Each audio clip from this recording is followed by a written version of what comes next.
હવે આપણા સમય આવી ગયો છે કે આપણે આપણા કાંડા વાપરીએ. હવે યુવાનો અત્યારે કેવું કરે છે ખબર, ગમે ત્યાં આંદોલન થતા હોય તો આંદોલનમાં જાય, આમ જાય ને અરે તમારી માનવ મીંડાવ, એ બધું નથી કરવાનું. તમે પૈસા કમાઓ.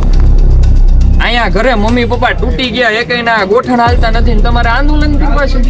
અહીંયા જશે ને આમ જશે ને શિબિરો અલગ અલગ, આમ કહેવાય ને કે જ્યાં નો કામની હોય ત્યાં ભરશે વધારે ટાઈમ આપે. જો શિબિર તમારે ક્યાં ભરવાની ખબર, કે જ્યાં છે ને પહેલી વાત તો તમારા મમ્મી પપ્પાનો જાજો પૈસો ન બગડે. મેં એવી શિબિરો જોયેલી છે કે જેની કિંમત 9,000 રૂપિયા 10,000 રૂપિયા હોય, જ્યાં બધું શીખવાડે, હોર્સ રાઇડિંગ, ગાયું, દોતા ને બધું. 3 થી 4 દિવસની શિબિર હોય ને 3 ટાઈમનું જમવાનું. તે 9,000 રૂપિયા તમારા મમ્મી પપ્પાના એક બેચારા ના ન પાડીએ કે.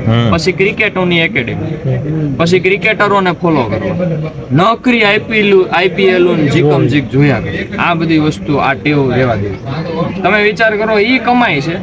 શુભમન ગિલ પાસે રેન્જ રોવર છે. મેં એની 3 આઈપીએલ ની મેચ જોઈને મને કઈ મળ્યું નથી.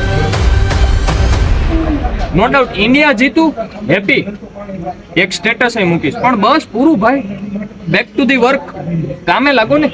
જીતી ગયું, હેપી, કોંગ્રેચ્યુલેશન્સ, પતી ગયું. હવે પછી તમે એને અમુક તો મેં મારી કોલેજોમાં આરસીબી વાળાને જોયા, ભાઈબંધ આરસીબી વાળાને તેની મને એવા કે વિરાટ કોહલી, અમુક તો છોકરીઓ મેં એવી જોઈ છે કે શુભમન ગિલ વાહે, પછી એક ઓલો હમણાં અભિષેક શર્મા વાહે અને વિરાટ કોહલી. આ બધું એને આમ એટલો ક્રશ ને, અને એના ઘરે એના મમ્મી પપ્પાને હાંધાના દુખાવા ક્રશ.